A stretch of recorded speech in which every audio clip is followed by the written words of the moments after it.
খন্দকের যুদ্ধের সময় হাদিস শরীফের মধ্যে যদি হযরত জাবের রাদিয়াল্লাহু তাআলা আনহু বিবি ডাক দিয়ে বললেন, জাবের রাদিয়াল্লাহু তাআলা আনহু কি শরীর যান খন্দকের ময়দানে আমার রাসূলকে গিয়ে বলেন কিছু লোক কিছু সাহাবী নিয়ে আসছে, আমি কিছু খাবারের আয়োজন করছি, খেয়াল করবেন। জাবেরের ফ্যামিলি থেকে দাওয়াত আসলো, কিছু মানুষ খেয়াল করেন, কিছু মানুষ জাবের চলে আসলো।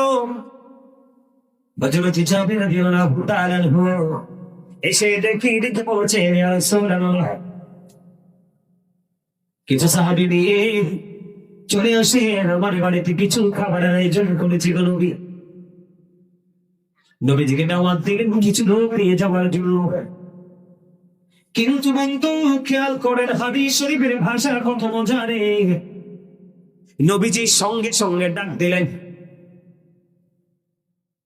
যত আনসারী সাহাবী আছে, যত মুহাজির, যত আনসার আছে, সবাইকে ডাকেন, চলো চলো জাবেরের বাড়িতে দাওয়াত দিয়েছে, তোমরা সবাই চলো। জাবের দাওয়াত দিয়েছে কি কিছু মানুষ, কিন্তু নবীজি দাওয়াত দিলেন চলো সবাই মিলে চলো জাবেরের বাড়িতে,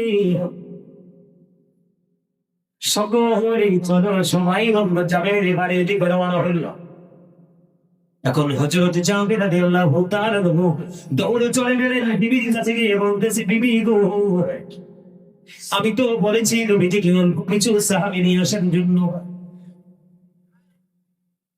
আমি তো প্রাণের নবীকে বলেছি অল্প কিছু মুহাজির, অল্প কিছু আনসার নিয়ে আসার জন্য। বিবি নবীজি সবাইকে দাওয়াত দিয়ে দিয়েছে, এবার বড় কি করলেন? জাবেরের বিবি বলে, নবীজি শুনেছে? হ্যাঁ শুনেছে। কয় স্বামী গো, টেনশন করবেন না, টেনশন করবেন না। বন্ধু নবীজির সঙ্গে সফর সঙ্গী হয়েছে 1000। কত? 1000।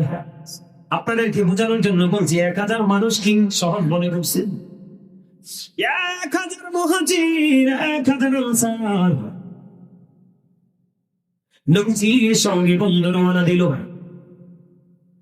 খাবার কতটুকু জানেননি? মাত্র 350 আটা। কত? মাত্র 350 আটা বন্ধু। উপস্থিতি হলো 1000 জন। কিন্তু জাবেরও ভয় পায়নি, জাবেরের বিবিও ভয় পায় নাই। আমার নবী আসতেছে, কোনো টেনশন করো না বন্ধু। 350 রুটি, আটা রুটির খামির করলেন।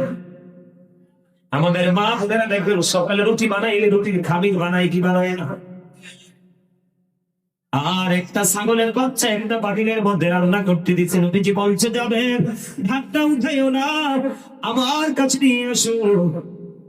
গোস্তটার মধ্যে নবীজির পবিত্র ধুত মোবারক একটুখানি দিয়ে দিলে। রবির যে খামির, জাবেরকে ডাক দিয়ে বললেন, জাবের কোন খামির তুমি আলাদা করো না, ঢাকনা সরাইও না। একদিক দিয়ে রুটি বানাইবা, একদিক দিয়ে একটু একটু করে ঢাকনাটা সরাইবা, পুরোটা সরাইও না। একটু একটু করে রুটি আনবা, একটু একটু করে রুটি বানাইবা, কোন ঢাকনা তরকারি এবং রুটির খামির থেকে সরাইও না।